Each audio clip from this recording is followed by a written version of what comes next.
Hello everyone, कैसे हैं आप सब। एक बार पुनः से कोचिंग क्लासेस पर स्वागत है। उम्मीद करता हूं आप सब अच्छे होंगे। 12th क्लास के फिजिक्स में चैप्टर 2 चल रहा है और आज के इस वीडियो में आप लोग समझने वाले हो आवेशों के पुनर्वितरण में उभयनिष्ठ विभव का व्यंजक कितना होता है। उभयनिष्ठ विभव के लिए हम सूत्र निकालेंगे। तो आवेशों का पुनर्वितरण करेंगे, मतलब वितरण तभी हो सकता है जब कहीं ना कहीं दो पदार्थ हो, दो चालक हो, समझ रहे हैं। और उभयनिष्ठ विभव कब होगा? जब दोनों चालकों को जोड़ दें, यानी दोनों में समान। तो जब आवेश समान होंगे तभी तो आवेशों का वितरण समान होगा, यानी मतलब विभव समान होगा। तो यहां पर हम सबसे पहले लेकर चलेंगे, यहां पर दो चालक लेकर चलेंगे, चाहे चालक जैसा भी हो। जैसे हम ए यहां पर ले लेते हैं और दूसरा हमारा ये बी है, ठीक है। ये दो चालक है जो पृथककृत है, बिल्कुल एक दूसरे से जुड़े नहीं है, ये पृथककृत है। ये कैसे है प्यारे बच्चों? पृथककृत है। ए और बी दो चालक है, ए और बी दो चालक है जो एक दूसरे से पृथककृत है। यदि इस पर प्लस Q1 आवेश दे दूं तो इसका जो विभव है वो V1 हो जाएगा और धारिता C1 हो जाएगा। यदि यहां पर प्लस Q2 आवेश दे, दूसरा आवेश दे दूं तो इसका विभव V2 और धारिता C2 हो जाएगी। पृथककृत है, मतलब एक दूसरे से जुड़े नहीं है। लेकिन यहीं पे इन दोनों को जोड़ दिया जाए, इन दोनों को क्या कर दिया जाए? जोड़ दिया जाए। ए और बी को जोड़ दिया जाए तो इनका जो विभव है वो समान हो जाता है। क्यों? क्योंकि आवेश अधिक विभव वाले क्षेत्र से कम विभव वाले क्षेत्र की ओर चलने लगता है। याद रखिएगा, आवेश का जो प्रवाह होता है अधिक विभव वाले क्षेत्र से कम विभव वाले क्षेत्र की ओर होता है, ठीक है। ये हो गया। तो पहले हमने क्या देखा कि ये चालक को जोड़ने से पूर्व, ठीक है, ये क्या है? चालकों को जोड़ने से पूर्व है। क्या है? जोड़ने से पूर्व। जैसा मैं डायग्राम बनाता हूं वैसे आप लोगों को बनाना है। ये है चालकों को जोड़ने के बाद, जोड़ने के बाद, ठीक है। ये चालक को जोड़ने से पूर्व है। तो हमने क्या कहा प्यारे बच्चों? दो हमारे पास क्या है? चालक है। वो कैसे हैं? गोले हैं और पृथक है, पहले अलग अलग है। तो यहां पर आप लिख सकते हो कि माना ए और बी, माना ए व बी दो पृथककृत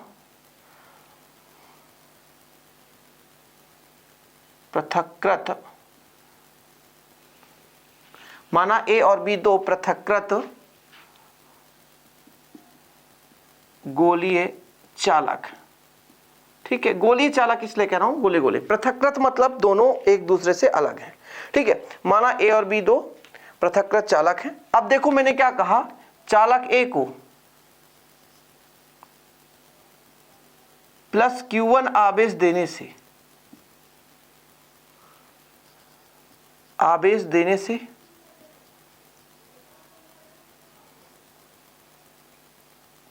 उसका विभव V1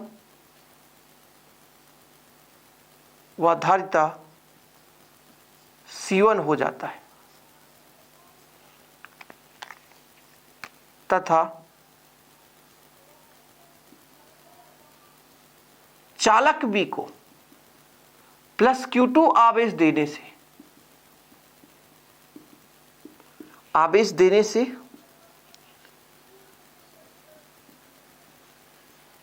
उसकी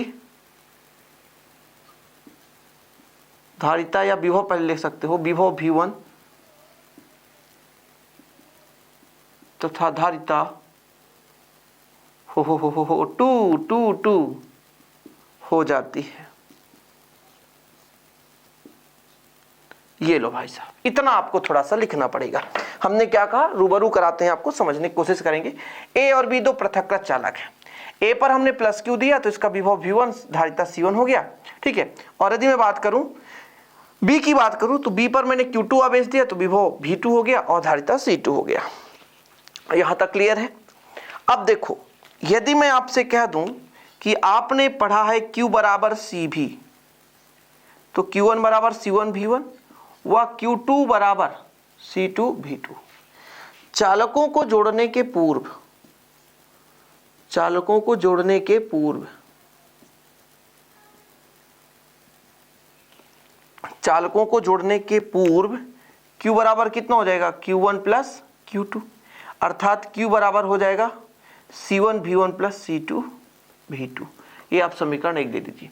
मतलब कुल आवेश चालक को जोड़ने के पहले मैंने कुल आवेश कितना है, तो इस पे कितना है Q1, इस पे कितना है Q2, तो Q1 प्लस Q2 कर दिए हमने। कुल आवेश चालकों को जोड़ने से पूर्व जो टोटल आवेश है Q बराबर Q1 प्लस Q2 होगा। Q1 का मान होगा C1V1 और Q2 का मान होगा C2V2, जो हमने रख दिया समीकरण 1 में। ये पूरा यदि आपका 4 नंबर का आता है तो पूरा 4 नंबर मिलेगा, आप बिल्कुल चिंता ना करो, पूरा विधिवत समझाऊंगा। यहां तक क्लियर है? ये डायग्राम भी बनाना पड़ेगा। अब मैं यदि आपसे कह दूं कुछ चालकों को जोड़ दें, ए और बी को जोड़ दें, तो जो हमारा आवेश होता है अधिक विद्युत विभव वाले क्षेत्र से कम विभव वाले क्षेत्र की ओर प्रवाहित होने लगती है। जैसे आपने 2 पात्र लिया और दोनों पात्र में द्रव डाल दिया, एक में फुल है और प्यारे बच्चों दूसरा जो पात्र है इसमें जो आपका द्रव है वो हाफ है। फिर इन दोनों को एक नीचे छिद्र के माध्यम से जोड़ दिया, तो जब आपने जोड़ा तो देखा कि अधिक पात्र वाले है ना, अधिक द्रव वाले पात्र से कम द्रव वाले पात्र की ओर द्रव का प्रवाह होने लगता है, द्रव का प्रवाह है ना। उसी प्रकार से 2 चालक है हमारे पास ए और बी, 2 चालक है। इस कंडीशन में जिसका विभव अधिक है उधर से आवेश जिस पर विभव कम है उस ओर प्रवाहित होने लगता है, यानी आवेश का जो प्रवाह होता है अधिक विभव से कम विभव की ओर होता है। तो चूंकि यहाँ पे V1 का मान अधिक मान सकते हैं, सपोज दैट V1 का मान अधिक है, V2 का मान कम है, तब जो आवेश का प्रवाह होगा हमारा A से B की ओर होगा। ये हम मान सकते हैं, जरूरी नहीं है कि यही होगा। ठीक है, चलो डायग्राम बना लिए हो आप लोग, क्योंकि मैं मिटा दूंगा फिर आपको दिक्कत होगी। तो जब हम चालकों को जोड़ देते हैं, चालकों को जोड़ने से आवेश का प्रवाह अधिक विभव वाले क्षेत्र से कम विभव की ओर हो जाता है। चालकों को जोड़ने पर चालकों को जोड़ने पर चालकों को जोड़ने पर आवेश का प्रवाह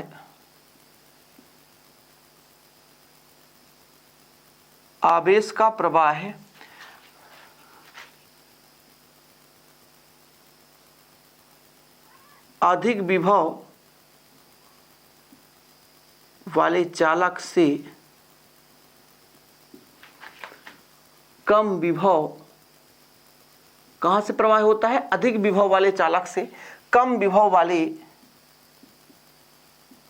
चालक की ओर होता है। ठीक है, ये कब तक प्रवाहित होगा प्यारे बच्चों? जब तक कि दोनों का विभव समान ना हो जाए। आवेश का प्रवाह तब तक होता है, आवेश का प्रवाह तब तक होता है जब तक कि दोनों का विभव समान नहीं हो जाता। जब तक कि दोनों का विभव समान नहीं हो जाता। यदि विभव दोनों का समान हो गया तो प्यारे बच्चों आवेश का प्रवाह बंद हो जाएगा, आवेश बहना बंद कर देगा। ठीक है ना। यदि उभयनिष्ठ विभव भी हो तो, यानी समान हो जाएगा, हो तो V बराबर कितना हो जाएगा? कुल आवेश बटे कुल धारिता, है ना। तो कुल आवेश कितना होगा जरा बताओ? V बराबर कितना हो जाएगा? Q1 प्लस Q2 बटे C1 प्लस C2। Q1 का कितना? C1V1 प्लस C2V2 Q2 का मान है, और C1 प्लस C2।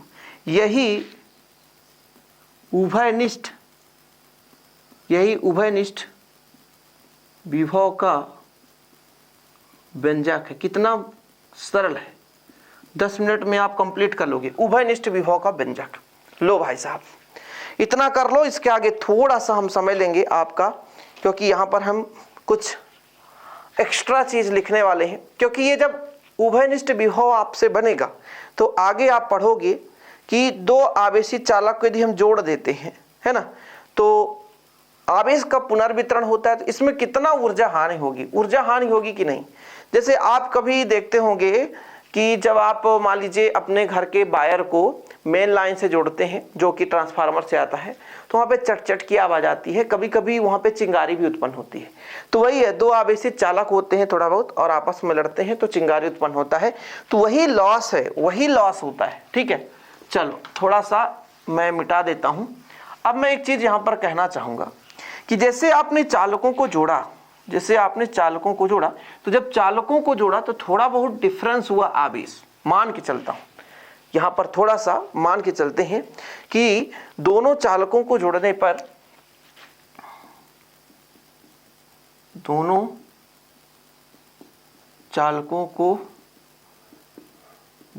पर आवेश क्रमशः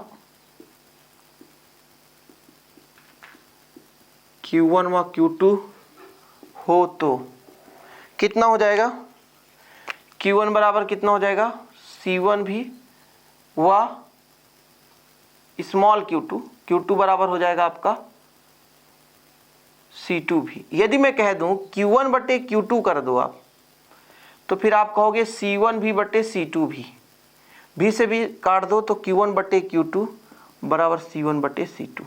यही मुझे निकालना था। कभी कभी ये न्यूमेरिकल क्वेश्चन में पूछ दिया जाता है, इसलिए मैं सोचा थोड़ा सा इसको बता देता हूँ, इसे दोनों को बता देता हूँ। यानी आवेशित चालकों को जोड़ने पर जो आवेश का पुनर्वितरण है वो धारिताओं के अनुपात के बराबर होता है। दो आवेशित चालकों को जोड़ने पर आवेशों का जो पुनर्वितरण है उनके धारिताओं के अनुपात के बराबर होता है। लिख लो भाई साहब, मुझे लिखना ना पड़े यार, इतना आप लिख सकते हो। दो आवेशित चालकों को जोड़ने पर, आवेशित चालक था हमारा ए और बी, दोनों को जब हमने जोड़ा, दो आवेशित चालक था ए और बी, जब दोनों को हमने जोड़ा तो इनका जो पुनर्वितरण है वो जो C1 और C2 है अर्थात उनके धारिता के अनुपात के बराबर होता है। ठीक है, तो लिख लो, स्क्रीनशॉट ले लो, फिर से लिखो, दो आवेशित चालकों को जोड़ने पर उनके आवेशों का पुनर्वितरण उनकी धारिताओं के अनुपात के बराबर होता है। और यदि इसका बेहतर नोट्स लेना है तो कांटेक्ट कर सकते हैं, नंबर देके रखा है। 100 रुपये चार्ज लगता है एक सब्जेक्ट का और प्रॉपर रूप से आप 1 साल तक के लिए हमसे जुड़ सकते हैं, बेहतर तैयारी कर सकते हैं। इसी प्रकार वीडियो पाने के लिए चैनल को सब्सक्राइब कर बेल आइकन भी प्रेस कर लेना। मिलते हैं अगली वीडियो के साथ। जय हिंद, वंदे मातरम।